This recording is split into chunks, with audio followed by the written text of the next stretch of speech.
My son emptied my savings and flew to Paris with his wife and her mother. I just smiled, and 3 days later he called me, sobbing. Mom, what did you do? My payback had begun. When Ellie Price opened the banking app that afternoon, she thought the network had glitched. The screen flashed, balance 0.00. She refreshed it, then again, until the numbers burned into her eyes. For a long minute, she sat motionless in the faded armchair she'd bought decades ago, the same one she'd dragged home when her son, Mason, turned 7, and she'd finally earned a proper paycheck cleaning villas in Beverly Hills. The hum of the refrigerator, the ticking clock, and the buzz of an old bulb were the only sounds inside the small house. Ellie was 68, but still strong. Her hands trembled now, not from age, but from disbelief, the kind that twists your stomach when the heart refuses to believe what the mind already knows. She called the bank. First came a robot, then a tired representative. There were several online transfers, he said, totaling $82,000.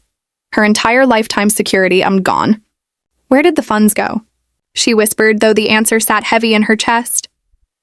To an account under the name Mason Arthur Price. Would you like to report fraud? Ellie hung up without replying. The silence in her house turned thick, pressing against the walls. Outside, an ice cream truck rolled by, its jingle mocking the weight in her chest. The landline rang. Ellie, girl, did you see Mason's pictures? It was Doris, her chatty neighbor. He's in Paris, eating caviar with that wife of his and her mama. They look like movie stars. Ellie's throat went dry. She found her old smartphone, scrolled to her son's profile, and stared. There he was, the boy she'd raised alone since his father left for a woman with shiny earrings and shallow promises. The same boy for whom she'd sold the family plot back in Georgia so he could go to college. In the photos, Mason clinked glasses beside his wife Lydia and her elegant mother Renee. The caption read, Paris of my new chapter. I deserve this. Under it, Lydia commented, Thank you, mom-in-law. Ellie didn't cry. She didn't break the phone or scream. She simply smiled. A small, strange smile that had nothing to do with joy. It was the expression of someone who finally understands a truth they'd avoided for years. Far away, under gray European skies, Mason raised his wine glass without remorse. Told you, Lydia purred. It was smart to use that money. She's old. Better we enjoy it before hospitals take it, Renee laughed. That poor woman probably doesn't even know what a passport looks like. Mason stayed quiet, staring out at the glowing Eiffel Tower. Somewhere deep inside, something churned by a faint ache he ignored, just as he'd ignored it as a child when his mother whispered, Hold on, baby, tomorrow will be better. That night, Ellie sat by the window, surrounded by photos. Mason in kindergarten, in his first uniform, holding his college diploma. Every step of his life had been carved from her sacrifice. The engagement ring she pawned to pay school fees. The second job she took to fund his wedding, even though Lydia had never hidden her disdain. Mom, the world's changed, he used to tell her. You wouldn't understand how things work now. Lydia and I have plans. You'll always be in my heart, but I need space. A week before the betrayal, Ellie had carried her famous fried chicken to his apartment, hoping for dinner together. She waited 2 hours outside until the doorman finally approached. Ma'am, Mr. Price instructed us not to let visitors in unannounced. I'm his mother, she said softly. I'm sorry. That's the rule. She walked home on foot beneath the hot Los Angeles sun.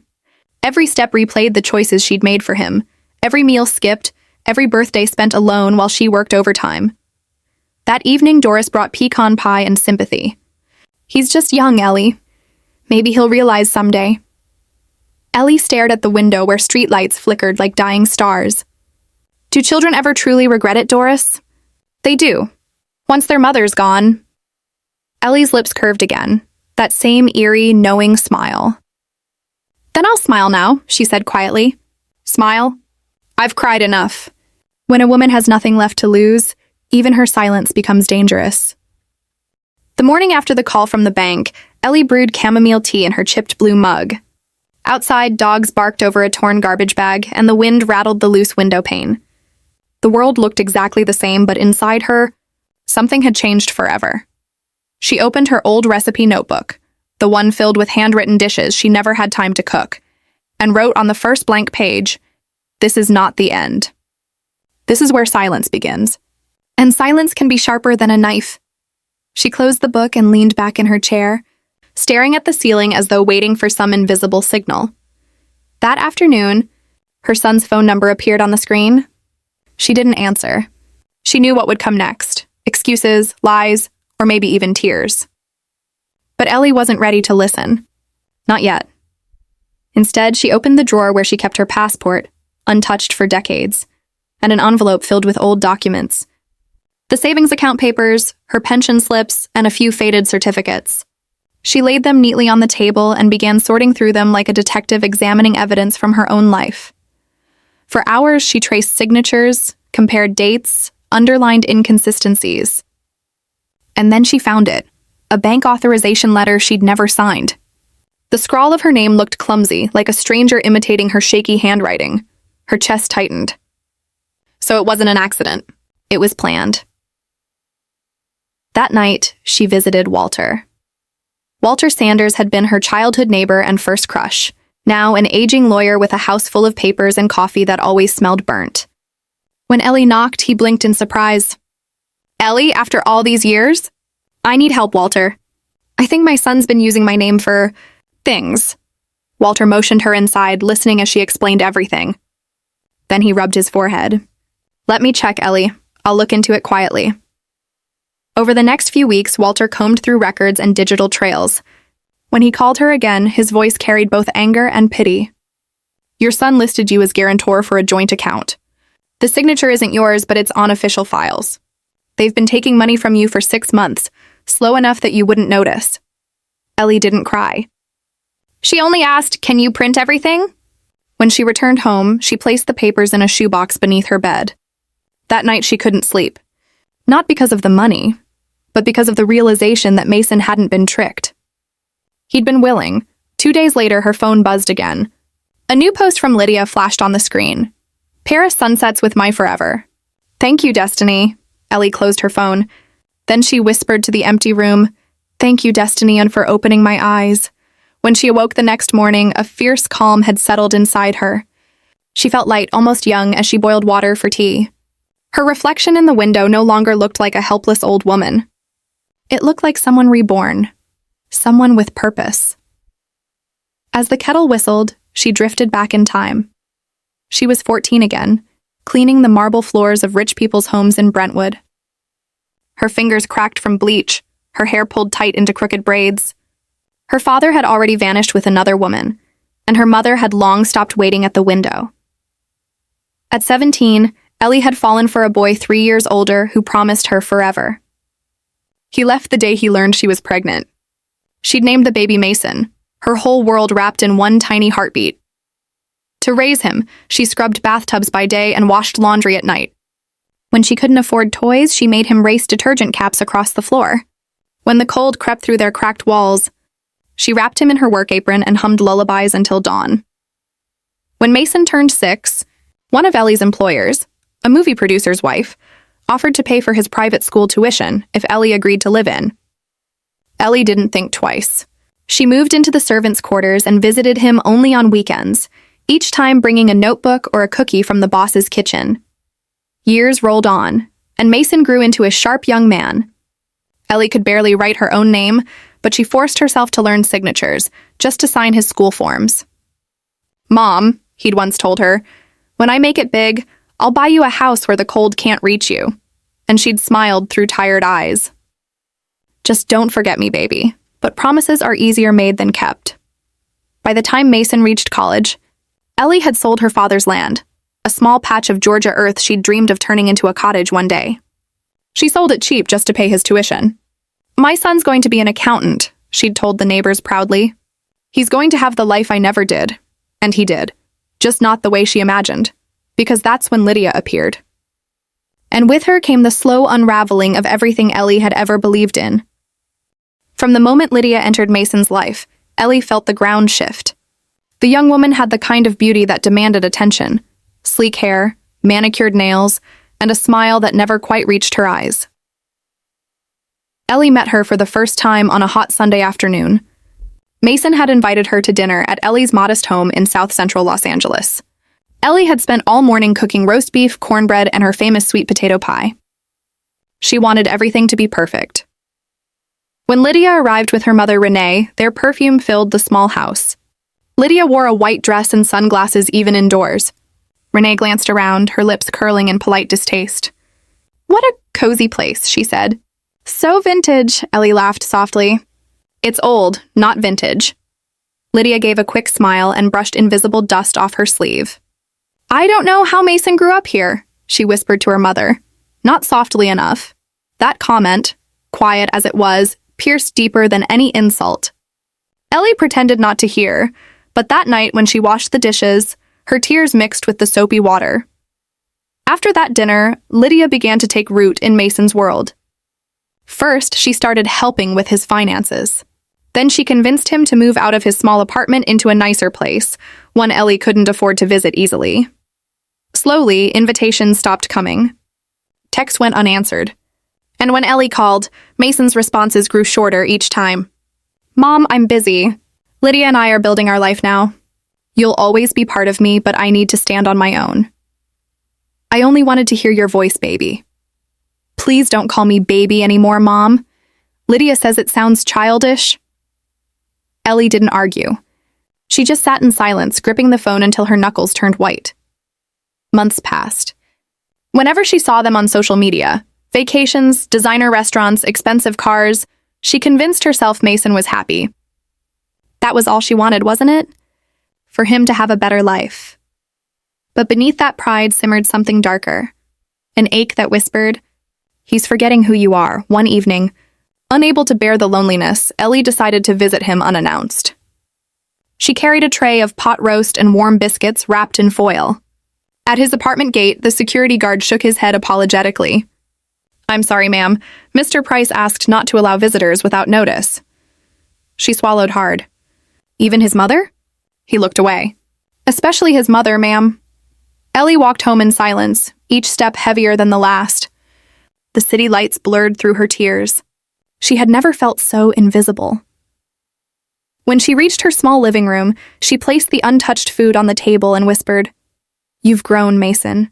Just not up, away." Weeks turned into months. Then came the invitation to the family dinner Lydia had arranged, a carefully staged show in their new apartment. Everything gleamed, marble countertops, crystal glasses, and art prints Ellie didn't understand. As soon as she entered, Renee smiled like a queen addressing a servant. "Oh, Mrs. Price, lovely of you to come. We don't get much company from this side of town." Lydia added, "Yes, Mom said we should keep things more refined now." "You understand," Ellie nodded and smiled. "Of course. Refinement comes in many forms. Sometimes it's in manners." The evening turned tense after that. Mason laughed awkwardly, trying to smooth things over. "Mom, don't take it personally. Lydia and her mom just have different lifestyles." "I can see that," Ellie said. "Some lifestyles are built on what others worked for." It was the first time she saw Mason look truly uncomfortable. Lydia quickly changed the subject to their upcoming honeymoon in Europe. "We'll be in Rome and then Paris," she said proudly. "We might even stay longer if things go well." Ellie smiled faintly. "Be sure to take everything you need," she said. "Oh, we will," Lydia replied. "Everything." The words lingered, sharp and cold, like the clinking of their crystal glasses. That night, Ellie couldn't sleep. She sat by the window, staring at the flickering streetlight outside. Her neighbor Doris knocked gently and stepped in with coffee. "You okay, honey?" Ellie exhaled. "I don't know. Something's coming, Doris. I can feel it. Like a storm that's already here, but no one's noticed yet. What will you do?" "I'll smile," Ellie said softly, her voice steady now. Because a smile hides sharper things than tears ever could. Days later, Walter arrived at her door with a manila envelope. "I found something else," he said grimly. Inside were more papers. Bank transactions Ellie had never made. Transfers under her name. "They've been draining your account little by little," Walter explained. "It's deliberate." Ellie stared at the documents without blinking. "How long?" "Almost half a year," she nodded. "Then it's time I stop pretending I don't know." That night, Ellie took her old recipe notebook and wrote one line beneath her last note. "When love turns to greed, a mother's silence becomes a weapon." She closed the book gently and looked toward the window where the city lights blinked. Across the ocean, Lydia and Renee were booking flights. Mason, blinded by their promises, was about to take the final step toward his own ruin. And Ellie, the woman who had once cried over burnt dinners and unpaid bills, was about to become something new entirely. It happened on a Thursday evening. Ellie had just returned from the market, a paper bag of groceries tucked under her arm, when she noticed something strange. A text from her bank. Unusual activity detected. Please confirm transaction of $82,000. Her fingers went cold. She rushed inside, set the groceries down, and turned on her old laptop. The page loaded slowly, painfully. When the numbers finally appeared, she whispered to herself, No. No, this can't be real. The balance was zero. Every cent she'd worked for, every bit of her security, gone. She called the bank, her voice trembling but calm. The representative explained politely that the funds had been transferred to a joint account under Mason A. Price. Would you like to file a fraud report, ma'am? Ellie didn't respond. She simply hung up. The house felt heavier than ever. The clock ticked too loudly and even the air seemed colder. She didn't scream. She didn't cry. She just stood there, staring at the empty space where her son's baby photos hung. That same night, thousands of miles away, Mason and Lydia toasted at a rooftop restaurant in Rome. The city lights glittered like spilled diamonds. To us, Lydia said, raising her glass. Finally free, Mason forced a smile. You sure we did the right thing? Of course, Lydia replied, brushing her hair back. It's our money now. She's old. Better we enjoy it before medical bills take it. Her mother, Renee, chuckled darkly. That woman barely knows what Wi-Fi is. She won't even realize what happened until it's too late. Mason looked away, toward the glowing horizon. For the first time in his life, the beauty around him felt hollow. Back in Los Angeles, Ellie sat with Doris over cold coffee. You've always been strong, Ellie, Doris said gently. Don't let this destroy you. Ellie gave a faint smile. Destroy me? Oh no, Doris, it only woke me up. Later that night. She took out her small notebook and wrote a single line. He didn't just steal my money. He stole the illusion that love is safe. She placed the notebook back on the shelf and turned off the lights. Sleep didn't come easily that night, but clarity did. At dawn, Ellie woke before the alarm. The sunlight through the blinds painted gold lines across her face. For the first time in years, she didn't feel old. She dressed, tied her scarf, and headed to Walter's apartment. He opened the door, bleary-eyed. Ellie? You look different. I am different, she said. Can you help me freeze what's left of my accounts? Quietly, Walter hesitated, studying her expression. You're not thinking of revenge, are you? She smiled faintly. I'm thinking of justice. The quiet kind. They spent the next hours filing papers, requesting bank records, and confirming signatures. When they reached the document with her forged signature, Ellie's hands didn't shake this time. She circled the fake handwriting in red ink. They didn't even try to make it believable, she said. Walter sighed. You could press charges now. Not yet, she replied. Not until it hurts where it should. Meanwhile in Rome, cracks began to form in Mason's perfect vacation. Lydia had started acting distant. More time on her phone, less interest in him. One evening, as Mason stepped out of the shower, he overheard her whispering on the balcony. Yes, the transfer's done. The old woman never noticed. Tomorrow we'll open the account in Spain and be done with him.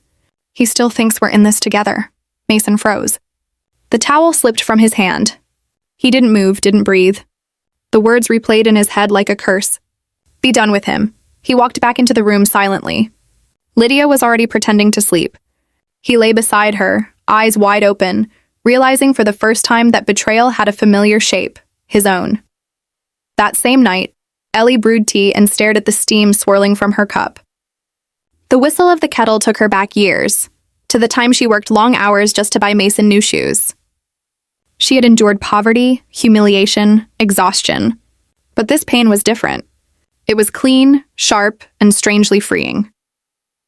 She reached for her recipe notebook again and wrote, Sometimes pain doesn't need to shout. It just sits, watches, and waits for the right moment. She smiled softly, closed the book, and whispered, Now we wait. Over the next few days, Ellie made small, deliberate moves. She transferred the deed of her home into a private trust with Walter as witness. She called her insurance company to lock her remaining assets. And then, quietly, she visited the police station. "I'd like to report elder financial abuse," she said simply. The officer looked surprised. Few seniors came in with such confidence. "Do you have proof?" Ellie handed him the documents Walter had prepared. More than enough. Back home, she poured herself a cup of tea and turned on the radio. A blues song hummed through the static. The lyrics spoke of loss, of freedom, of strength earned through pain. She closed her eyes and swayed slightly, whispering, "He took my money. But he gave me a purpose." The same week Mason's phone displayed the words, "Account frozen," Ellie received a call of her own, one that would change everything again. "Mrs. Price?" said a calm voice on the other end. "This is Dr. Evans from the clinic. I'd like you to come in tomorrow. It's about your test results." Her heart thudded softly, not from panic but recognition. She'd been feeling tired for weeks.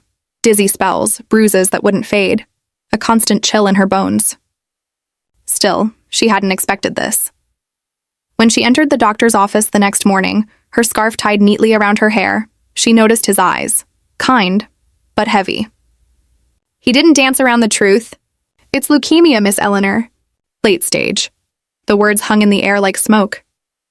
"We can start chemotherapy," he continued gently. "But the chances of remission are low, and it will be very hard on your body."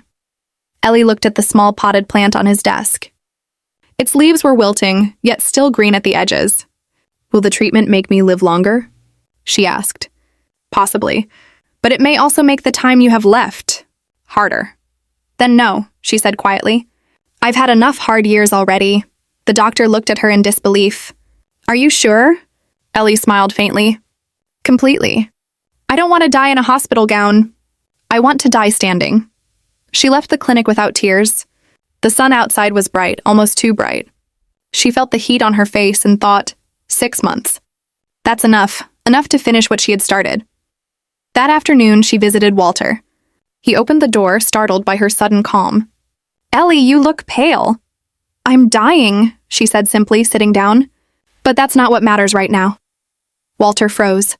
"What do you mean?" "I mean we have work to do." She slid a folder across the table, proof of every withdrawal, every signature forged, every cent Mason and Lydia had taken. "I want to file the complaint officially. But not for money, Walter. For dignity." Walter hesitated. "You'll make him face criminal charges." "Yes," she said firmly. "And I'll sleep well, knowing he finally learned something." Together, they filed the documents: financial fraud, forged signature, elder abuse. Within hours, an order went out to freeze all related accounts. It was slow, bureaucratic, but effective. Ellie didn't stop there. She contacted an old neighbor who worked for an international finance office. "If my son tries to move that money abroad," she said, "I want an alert raised."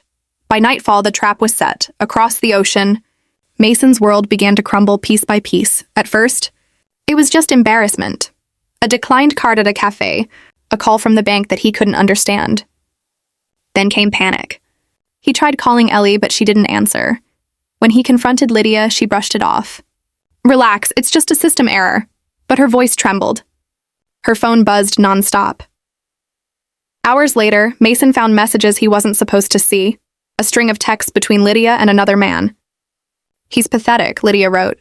"Once the money clears, I'm gone. Make sure he doesn't suspect. Don't worry. He's too blind to see anything." The room spun. Mason dropped the phone.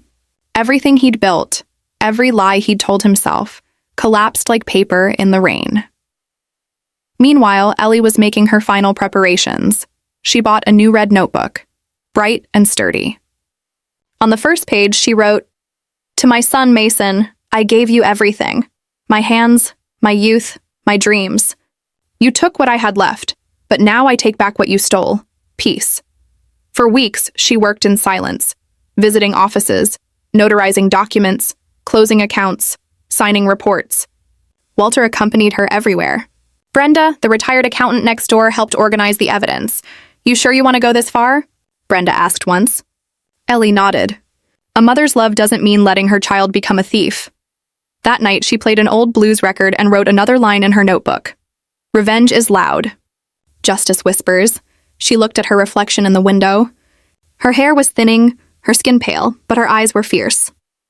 3 weeks later, Mason got a call from the American embassy in Rome. "Mr. Price," said a stern voice, "there are irregularities linked to your financial activity. We need you to appear tomorrow morning." He stared at the phone, heart pounding. "Irregularities? What?" But the line went dead. He turned to Lydia, but the room was empty. Her clothes were gone. Her mother, too. On the dresser lay a note written in lipstick. "Don't contact me." For the first time in his adult life, Mason felt truly alone. Back in Los Angeles, Ellie sipped her tea and smiled. Not a cruel smile, a quiet one, the kind that comes from knowing the world is finally balancing its scales. She looked at her notebook again and wrote, "Sometimes a mother must become the lesson her child refused to learn." Then she closed it, exhaled, and whispered into the silence, "Soon he'll call." The day Mason finally called, Ellie was sitting by the window, peeling an apple with a small knife. The morning sun washed the room in gold. When the phone rang, she didn't rush to answer. She let it ring twice, then lifted the receiver slowly. "Mom," Mason's voice cracked through the line. "They froze everything. Lydia's gone. Renee, too. The embassy called me. What did you do?" Ellie smiled faintly, slicing another curl from the apple. "Nothing you didn't teach me, son." "Mom, please." His voice broke. "I'm ruined. I need you." "I needed you too," she said softly. "You were busy." There was silence on the line. Mason's breathing turned ragged. "They might arrest me when I return home. I don't know what to do." "Then learn," Ellie replied, her tone calm but unyielding. "I did." She hung up gently and set the phone down. For the first time in months, the house didn't feel heavy. The air was light, almost peaceful. That evening, Ellie wrote her final entry in the red notebook. "I have loved my son beyond reason. But love without boundaries becomes a weapon turned inward. If he ever truly sees what he's done, that will be my victory." She placed the notebook inside a wooden box along with old photos, letters, and the first dollar she ever saved cleaning houses. Then she sat on her bed and let the sunset spill through the curtains. Her illness was worsening. She could feel it in the deep ache of her bones, in the tiredness that no amount of sleep could cure. But her mind was sharper than ever. She knew exactly what she had left to do. 2 weeks later, Walter called. "He's coming back," he said quietly. "The embassy confirmed it. They're letting him return to settle the case." Ellie nodded. "Then I'll be there too." Walter hesitated. "Ellie, are you sure?" "You're not well." "I'm alive," she said. "That's enough." When Mason landed at LAX, the city looked gray and unfamiliar. Reporters had already picked up the story. Son drains mother's savings, faces charges. His face was on a dozen gossip pages. He moved through the crowd like a ghost, carrying a single suitcase. The next morning, the authorities summoned him to a small federal office to sign documents separating his name from the fraudulent accounts. To his surprise, they said another witness had requested to attend. When the door opened, Ellie walked in. She wore a plain gray sweater, her head wrapped in a navy scarf. Time had carved lines into her face, but her eyes, those same eyes that once looked at him with endless pride, now held something else. Peace. "Mom," Mason whispered, standing up. She didn't stop walking until she reached the table. "Sit down, Mason," he obeyed. The clerk slid a set of papers toward him. "Sign here," the man instructed. Mason hesitated, glancing at Ellie. "Do it," she said quietly. "End it clean." His hand shook as he wrote his name. When it was done, Ellie pulled a yellow envelope from her purse and set it in front of him. "What's this?" "Your beginning," she said. Inside were photographs. Mason as a child, smiling with missing teeth, holding his first school certificate, hugging her leg. And beneath them, a folded letter written in blue ink. She said nothing while he read. The words trembled in his hands. "My dearest boy, I gave you my life, my love, and my silence." "You used all three. I don't hate you. I could never. But I refuse to let you forget who you were. When you're ready to forgive yourself, remember, I already did." Tears blurred the page. Mason looked up, his voice breaking. "Mom, please. Can we start over?" Ellie stood. "You'll have to start without me, son." He reached for her hand, but she pulled away gently. "I've done enough holding on." She turned and walked toward the door.